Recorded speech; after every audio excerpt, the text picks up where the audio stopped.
Okay, here's just a short tutorial on how to put together your opportunity to explore assignment. First of all, the whole purpose of this is to have you kind of reflect on what we've covered this semester and then select a topic that maybe we haven't covered that you would like to cover. In other words, you felt like, wow, I wish we would have really gone into this, but we didn't. Reflection is basically an active, persistent, and careful consideration of information or beliefs. And so I like that, an active, persistent, and careful consideration of information. In other words, kind of sit back and think about what would you like to cover. So select something that you would like to explore in a deeper way. This is your assignment. It should be like you found out some information and you said, hey, Professor Jordan, I'd really like to share this information with you. I saw this TED Talk, I read this article, I saw this report. Whatever it might be. And so you sit down and you're going to converse with me. So it might be a question that has to do with culture. Maybe you want to see how the subject matter applies to your culture or to another culture more than it was covered in the book. It might be because a family member asked you a question and you go like, wow, I don't know. I think I'll look into that. A coworker, a fellow student, you saw a news report and you decided, wow, I want to look into that. How about technology? We did a week on looking at technology. And so now you're going to say, well, how is technology affecting development at a particular stage? And you want to look into that deeper. It could be you want to look at the difference of development as it relates to an urban experience or a rural experience between a developing country or a developed country. It's up to you. You can think about whatever you want to think about when it relates to this um, um, assignment. So then, um, so ask a question that, I'm sorry, it's cut off at the top there.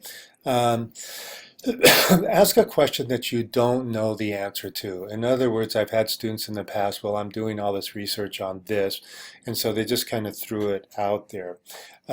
Find a question that you really don't know the answer to. You are going to have new information at the end of this assignment that you didn't have before.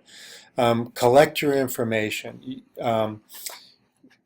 Where do you want to look? It has to be a reliable source, all right? So look in journals periodicals. YouTube is good. TED Talks are awesome. Um, but it has to be credible.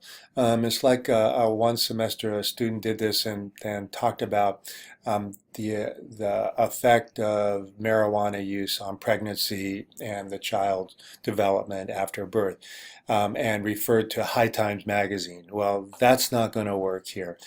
Make sure that it's a credible resource. That's why I think that TED Talks are great, because a lot of times you're seeing the primary researcher talk about his or her research, but also look in journals or periodicals, but make sure that there's actual credible research that's being cited there. And then make sure that you cite your resources. That's a critical part of the assignment because sometimes your assignments are so interesting that I actually follow your links and go look at your information that you looked up.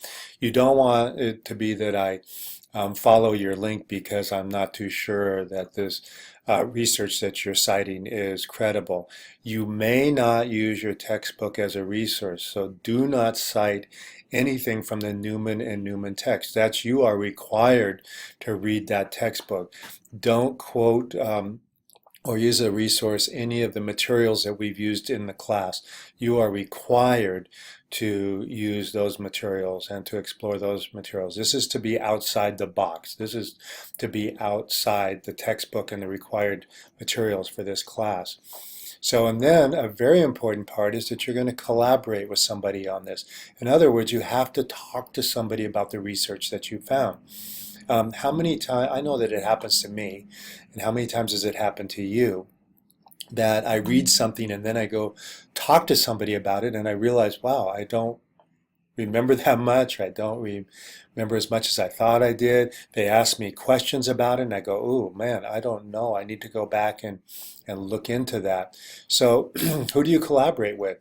Could be your roommate, your spouse, your parents, a fellow classmate, a person you work with. It just needs to be a collaboration. In other words, you're going to share this information with somebody, you're going to get their feedback, and you're going to have a little conversation about it. Okay? Now, then you have to apply it to your life. How am I going to use this information? So many times I hear students say, well, the information I'm learning, that I'm learning in college, it doesn't apply to my life in any way.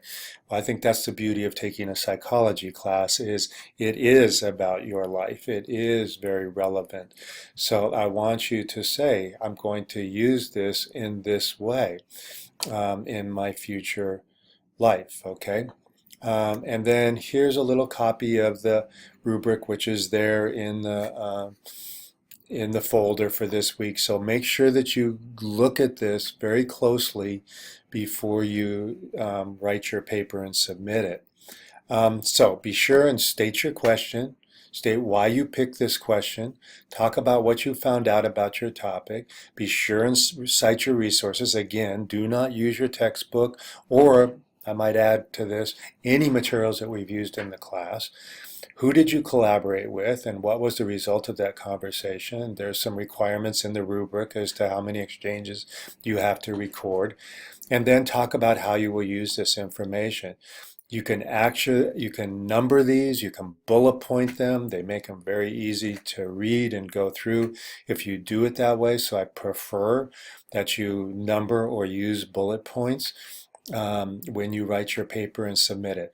Okay, so if you have any questions, let me know, but I always look forward to reading these papers.